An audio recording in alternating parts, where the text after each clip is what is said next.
기축통화, 왜 신비한가? 안녕하세요. 오늘은 많은 사람들이 신비롭게 생각하는 기축통화의 정체를 이야기해보려 합니다. KDI, 한국개발연구원 홈페이지를 보면 이렇게 설명되어 있습니다. 기축통화란 세계 어디에서나 자유롭게 통용될 수 있는 화폐이다. 일반적으로 기축통화가 되기 위해서는 세계 경제에서 주도적 힘을 가져야 한다. 그 힘은 모든 국제거래에서 폭넓게 사용할 수 있는 호환성, 가치의 안정성, 통화 발행국의 선진화된 금융시장 등을 조건으로 한다. 그럴듯하게 들리지만 저는 이런 설명이 오히려 기축통화를 신비화하고 있다고 생각합니다. 한국 최고의 국책연구기관이 이런 식으로 정의한다는 게 정말 안타깝습니다. 마치 기축통화국은 특별한 힘을 가진 선진국이라는 인식을 강화하죠. 하지만 기축통화는 어떤 나라 화폐의 마법 같은 속성이 아닙니다. 그것은 국제결제가 어떤 나라의 은행 계좌망을 거쳐 이뤄지느냐에 관한 제도적 문제입니다. 이 영상을 통해 저는 바로 그 신비를 걷어내고 기축통화가 실제로 어떻게 작동하는지를 차근차근 풀어보려 합니다. 기축통화는 제도가 만든 네트워크다. 기축통화의 본질은 국제결제가 어떤 나라의 은행망을 통해 이뤄지느냐에 있습니다. 지금 그 중심은 바로 미국 달러입니다. 1944년 브레턴우즈 체제 이후 전 세계 결제가 미국 은행망을 거치도록 제도화되었기 때문이죠. 예를 들어 한국 기업이 브라질로 수출하면 우리는 달러로 대금을 받습니다. 하지만 현금이 오가는 게 아닙니다. 브라질 중앙은행이 뉴욕 연준에 가진 계좌에서 한국은행이 같은 곳에 둔 계좌로 숫자가 이동하는 것뿐입니다. 전 세계 중앙은행이 뉴욕 연준에 계좌를 가지고 그 숫자 이동으로 결제가 이루어집니다. 이것이 바로 달러 기축통화 체제의 구조적 실체입니다. 국내 결제와 똑같은 원리. 이 구조는 우리가 매일 사용하는 국내 결제와 다르지 않습니다. 어은행 고객이 비은행 고객에게 송금하면 두 은행은 중앙은행에 둔 준비금 계좌를 통해 차액만 정산하죠. 국제결제도 같은 원리입니다. 단지 그 중앙은행이 뉴욕 연준이라는 점만 다를 뿐입니다. 그래서 기축통화란 화폐의 속성이 아니라 국제은행 결제망의 중심이 어디에 있느냐의 문제입니다. 칩스, 패드와이어, CIPS 유로존 비교. 미국의 결제 시스템은 두 축으로 이루어져 있습니다. 하나는 칩스, 민간 은행 간 상세 결제망, 또 하나는 패드와이어, 연준이 운영하는 실시간 결제망입니다. 전 세계의 국제 송금은 대부분 이 두 시스템을 통과합니다. 한국과 브라질, 유럽과 인도의 결제도 모두 이 네트워크를 거칩니다. 이에 대응해 중국은 CIPS를 만들었습니다. 외국 중앙은행이 중국 인민은행에 계좌를 열고 위안화로 결제할 수 있게 한 것이죠. 그러나 아직 그 규모는 달러의 10분의 1 수준에 머물러 있습니다. 유럽은 다릅니다. 유로존 회원국의 중앙은행들은 모두 유럽중앙은행에 계좌를 가지고 그 계좌 간 유로, 이체로 결제가 이루어집니다. 하지만 단일 통화 시스템이기 때문에 개별 회원국을 기축통화국이라 부를 수는 없습니다.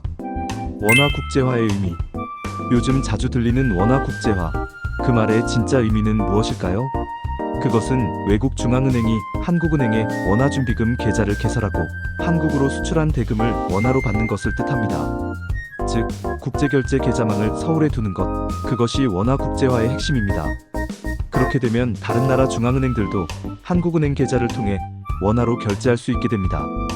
미국의 특권과 트리핀 딜레마. 미국은 국제결제를 달러로 수행할 뿐 아니라 그 달러를 직접 발행할 수 있는 유일한 나라입니다. 중앙은행과 정부가 협력하여 필요할 때마다 달러를 찍어내고 그 달러로 국채를 상환하거나 세계 금융시장의 유동성을 공급합니다. 그래서 미국은 외환위기의 위험에서 자유롭습니다. 자신이 발행한 화폐로 부채를 갚을 수 있기 때문이죠. 이것이 바로 기축통화국의 특권, 흔히 이그조비턴트 프리블러지라고 부릅니다. 그러나 이 특권에는 언제나 대가가 있습니다. 세계가 달러를 필요로 하는 한 미국은 그 달러를 끊임없이 공급해야 합니다. 하지만 달러는 공짜로 나오는 것이 아닙니다. 미국이 세계에 달러를 공급하려면 해외로 돈이 흘러나가야 하고 수입이 수출보다 많아야 합니다. 그 결과 미국은 구조적으로 경상수지 적자를 감수할 수밖에 없습니다. 문제는 이 과정이 미국 내부의 산업 기반을 갉아먹는다는 점입니다. 달러를 공급하기 위해 수입을 늘리면 미국 내 제조업은 경쟁력을 잃고 공장은 문을 닫습니다. 일자리는 해외로 이전되고 산업도시는 쇠락했습니다. 즉, 세계가 달러를 원할수록 미국 내부의 일자리는 사라지는 구조입니다. 이 모순을 1950년대 로버트 트리핀이 예견했습니다. 세계가 기축 통화를 원하면 그 통화를 발행하는 나라의 내부 균형은 무너진다.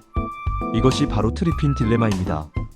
달러 패권은 미국의 금융 권력을 안겨주었지만 동시에 산업 공동화와 일자리 소멸이라는 대가를 치르게 했습니다. 미국은 세계의 은행이 되었지만 자국민의 일자리를 잃은 나라가 된 셈입니다.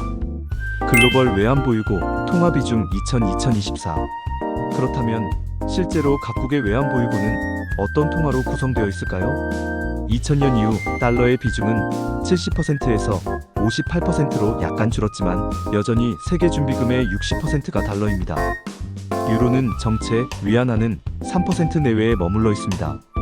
탈달러화가 이야기되지만 달러 네트워크는 여전히 압도적입니다. 외환보유고의 실체와 네트워크 효과. 달러 외환보유고란 각국 중앙은행이 뉴욕 연준에 보유한 달러 계좌 잔고를 말합니다. 그런데 관행적으로 그 일부는 미국 국채에 투자된 자산도 포함됩니다. 즉, 중앙은행의 자산에는 뉴욕 연준 계좌의 달러와 미국 국채가 함께 들어 있습니다. 이렇게 달러는 단순한 화폐가 아니라 전 세계를 연결하는 금융 네트워크의 언어입니다.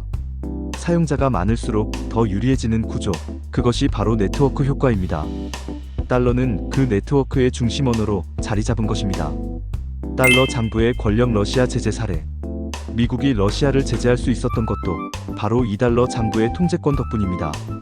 미국은 러시아 중앙은행과 은행들이 가진 뉴욕 연준 내달러 계좌를 동결했고 미국 금융기관이 러시아 관련 송금을 처리하지 못하도록 막았습니다. 즉, 달러 장부의 문을 닫은 것입니다. 이처럼 달러 패권은 단순한 통화의 우위가 아니라 국제결제 장부를 통제하는 권력입니다. 다극화와 매진말. 앞으로 국제 통화 질서는 달러 중심의 단극 체제에서 점차 다극적이고 중립적인 결제 구조로 이동할 것입니다. 위안화, 원화, 그리고 중앙은행 디지털 화폐 모두 그 신호입니다. 그러나 달러 네트워크의 관성과 금융 인프라의 격차 때문에 달러의 지배는 당분간 계속될 것입니다.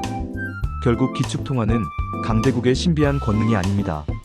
그것은 국제결제가 특정 국가의 중앙은행 계좌망을 거쳐 이뤄지도록 설계된 제도적 구조입니다. 이 같은 제도적 속성을 제대로 이해해야 세계 경제의 동향과 국제 금융 질서의 흐름을 올바로 볼 수 있습니다. 사실 이런 구조를 알아야 최근 한국이 미국에 제한받고 있는 대미 투자 요구나 통화 스왑 협정의 실제 의미도 바르게 이해할 수 있습니다. 다음 시간에는 이 통화 스왑의 구조와 의미를 차근히 설명드리겠습니다.